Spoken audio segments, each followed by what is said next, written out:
During the following 10 minutes, we will explore the tragedy of Romeo and Juliet. Romeo, a Montague, fated to love Juliet, a Capulet. Their family's feud ends with their deaths, and our story starts with Romeo and another lady of the Capulet family. I remember that day because Romeo had become very depressed because of a girl named Rosaline.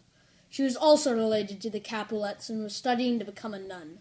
So naturally, Mercutio and I were trying to cheer him up, telling him there are more fish in the sea, stuff like that. But he just couldn't stop thinking about Rosaline. Then we found an invitation to the Capulets' party. We saw Rosaline's name on it and decided to go. But most of all, it was just to get Romeo to see that there are more girls than Rosaline. We never expected him to fall in love. That night, we went to the Capulet party with Mercutio. It was masquerade, so no one knew we were Montagues.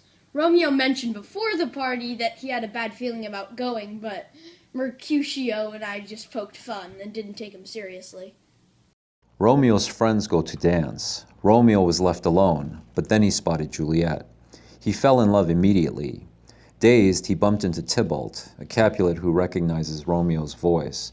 Before Tybalt can do anything, Romeo disappeared, so Tybalt vowed his future revenge. Upon their meeting, Juliet fell in love with Romeo as well. However, that was short-lived because when the party ended, Romeo had to leave. After the party, Juliet was asking me about the guests. I found it strange that she was asking because she never showed interest before. Then she asked me about one guest who I didn't recognize, so she asked that I go ask him his name. I realized it was Romeo Montague, and immediately told my lady that he was an enemy, but she said she was already too in love. The next time we saw Romeo was at the end of the party. He seemed distracted. Then he asked about Juliet Capulet. He was acting so strange. And then, the next thing I knew, he was gone. Romeo ran back to Juliet and stayed with her until dawn. They professed their love to each other and agreed to get married. Romeo left to visit Friar Lawrence after promising to send word of the time of their wedding. When Romeo came to me, he was absolutely distraught. It looked like he had not slept at all that night. However, Romeo was very excited and full of happiness. I asked him if he was with Rosaline, and he said no. He told me he had fallen in love with another girl. He said so easily, but they fell in love so quickly. Then he preposterously asked me to marry them. I only agreed because I wanted to watch their feud fate turn to pure love. After that, Romeo went to send word to Juliet. Because of my lady's request, I agreed to meet Romeo to discuss the plans of their marriage. He told me that they'll wed at 9 o'clock that morning. Then I left to send a message to Juliet. When I met my lady, she was very impatient and anxious to know what news I bared. I told her of the wedding plans, and she was already excited. Honestly, I never approved of their relationship. Later that morning, Romeo and Juliet met with Friar Lawrence for their wedding. Once they were secretly married, they parted and agreed to meet again at night. Romeo goes to find his friends. No one had seen Romeo since the Capulet party.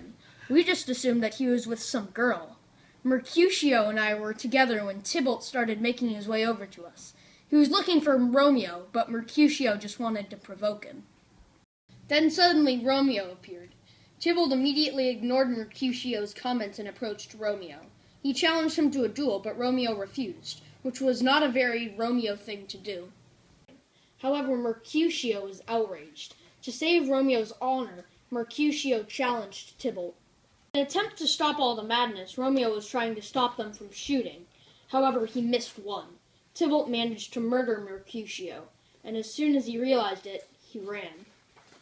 Romeo was furious and upset with himself. Then, Tybalt returned to try to challenge Romeo again. This time, Romeo responded because he couldn't let Tybalt get away with it. Romeo killed Tybalt. Completely surprised, I told Romeo to run. We arrived at the scene of the crime. Benvolio was there. He told me how my dear cousin was murdered. I deemed that the impartial punishment for Romeo was banishment. If I ever saw him again, I would kill him for the sake of peace. When I told my lady the news of Tybalt's death and the fact that Romeo was responsible, she felt conflicted. Sometimes she would mourn for Tybalt, and sometimes she would cry for Romeo's banishment. Eventually, it became clear that she longed for Romeo more than she mourned for her cousin. Though I had personal feelings against it, Juliet asked that I find out where Romeo was, and I agreed. I left to visit the friar, and it turned out that he was sheltering Romeo. When the nurse arrived, Romeo was obsessing about what Juliet thought of him. He asked her about Juliet, and she replied by saying that she feels sorrow for the loss of her cousin and the banishment of Romeo. Feeling guilty and very unstable, Romeo threatened to commit suicide. I calmed him down by telling him how lucky he was to be banished instead of killed. He was quite the dramatic child. I told him to visit Juliet later that night and then leave for Mantua. Later that night, Romeo visits Juliet. They stay together until dawn once again. To keep Romeo hidden from her family, they're forced to separate early. The next morning, Juliet looked especially happy, but that did not last long. She was betrothed to Paris, a relative of the princess. When I told her of this, she was outraged, so she refused. She was even more emotional when I told her that the wedding was in 3 days. To get her mind off of the marriage, she told me she was going to see Friar Lawrence. Juliet came to me and immediately told me she would kill herself if I did not offer a decent solution to her problem of being wed to Paris. I told her to calm down and that I had a plan. Juliet had to pretend to be excited for her marriage to Paris. Then she would drink a sleeping drug that made it seem like she was dead. Her family would put her into a vault, and when she woke, Romeo would be there to take her to Mantua, because of a letter I would send him. With that, I gave Juliet the drug. Upon her return, Juliet was excited for the wedding. I was so overjoyed. I told her the news of the wedding being moved up to the next day. Juliet was happy, so I was happy. I left thinking she was content. That night, Juliet drank the sleeping drug. The next morning, the nurse tried to wake Juliet. It was my lady's wedding day, and I had found her dead. A child whom I had raised was dead. In Mantua, where Romeo is not banished, word gets to him that Juliet has died. Romeo decided that he could never be separated from his Juliet and uses a great deal of money to buy a fatal poison to ensure his death. He raced to Verona, where he would find Juliet. I can remember what happened clear as day. I didn't know what to do or say when I found out Romeo never got to the letter explaining Juliet's plan. Things fell apart quickly because Romeo didn't know about the plan. In the tomb where Juliet lay, Romeo arrived. Upon seeing Juliet, he believed that she was really dead. He promised himself that death would not separate them. He whispered his last loving words to her before he drinks the fatal poison. As soon as I walked in, I noticed a body on the floor. It couldn't possibly be Juliet, as she was still sleeping. I was surprised to find Romeo dead next to Juliet. Upon waking up, Juliet asked me where Romeo was, but it didn't take her long to realize he was right next to her. Startled by the noise outside, I told Juliet to run away and I'd help her build a new life. Before she answered, I had to go. I didn't realize what she had done until later. In the tomb where Juliet was alone, she finds Romeo's vial of poison in his hand. She decided that she would take her own life to be with Romeo together forever. Then she says goodbye to Romeo before taking her life.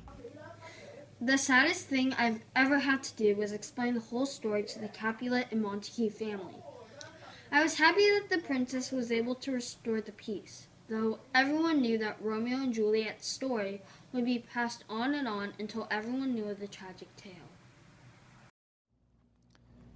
Though a glooming peace hung through the air that morning, all was well knowing that the infamous feud between the Montagues and the Capulets had ended.